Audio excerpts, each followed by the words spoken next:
On May 4, 2004, the wedding took place. None of the 2.5 million Danes who saw Mary Donaldson walk down the church aisle will forget the struggle of Crown Prince Frederik to hold back tears.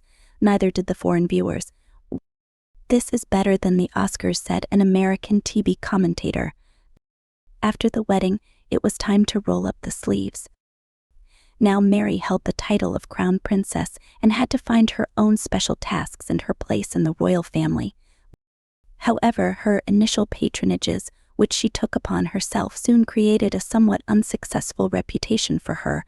At first, Crown Princess Mary immersed herself in the world of Danish fashion, where she became the patron of the Copenhagen International Fashion Fair and the nest of designers, and on the covers of newspapers and weekly magazines, she could often be seen in the front rows of fashion shows. But for many Danes, the world of fashion was a distant industry. Choosing a brand proved problematic. In the first few years, people started calling her the fashion princess, says Lars Hovbacke Sorensen, a historian and royal expert. This was not a nickname that could be stylized into. Fashion was too narrow, superficial, and elitist, explains Lars Hovbacke Sorensen. Something else had to influence her, and that happened a few years later. In 2007, the Mary Foundation was established, aiming for the well-being of children and young people, including combating bullying and loneliness. Later, she began addressing issues of human rights and women's equality, with a focus also on LGBTQ conditions. But, according to the expert, this gave her new freedom of action and greater weight. As an advocate for these special causes, she excelled. "Here one can see the real Mary in many ways," says the photographer. Because in an African village, residents are not aware of rules and etiquette when the crown princess arrives. They stand very close to her, stroke her cheek, touch her hair, and hand her a child, and you can say that she likes it.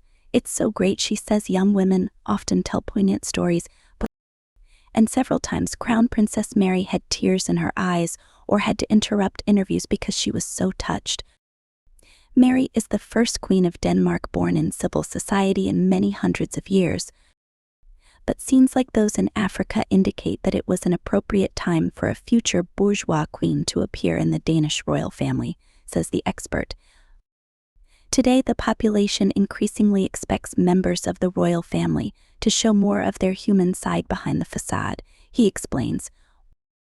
So the fact that Mary is bourgeois was a huge advantage because she is more natural and informal, according to him. This way, she can really better fulfill the role that is characteristic of members of the royal family today. But Mary also has a professional side, says photographer Han Jewel. Crown Princess Mary is a hard worker. This is agreed upon by almost all royal experts.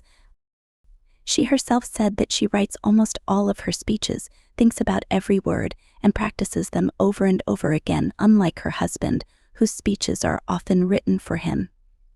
The nervous and insecure Mary Donaldson is long gone.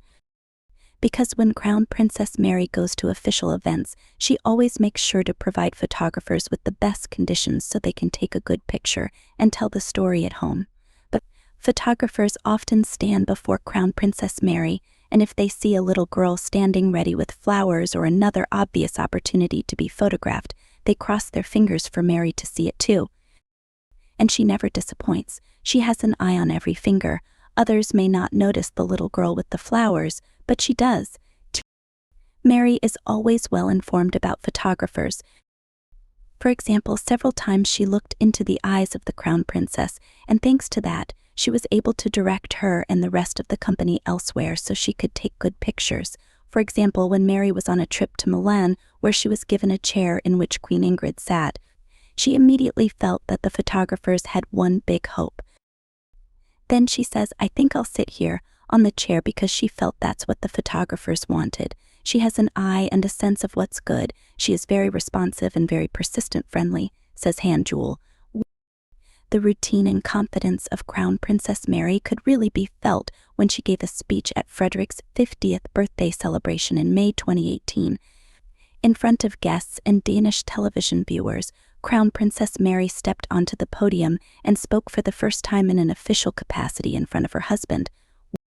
This speech made guests and Crown Prince Frederik laugh and cry. She talked about her husband in lycra and his bad jokes, but she also became serious and sensitive. Sometimes we hit the bullseye without even aiming. That's how I feel about our meeting. Among other things, she said it was luck that turned into a choice. From the unsure Mary Donaldson at the press conference in 2003 to the confident woman who gave Danes a rare opportunity to see her more relaxed and humorous side, it was a long journey. The performance impressed not only guests and the wider population but also professionals. In the same year, she received an award for the Performance of the Year from the Danish Speakers Association. The speech was praised, among other things, for its humor and closeness, but also because it was not particularly royal, rather a normal family story.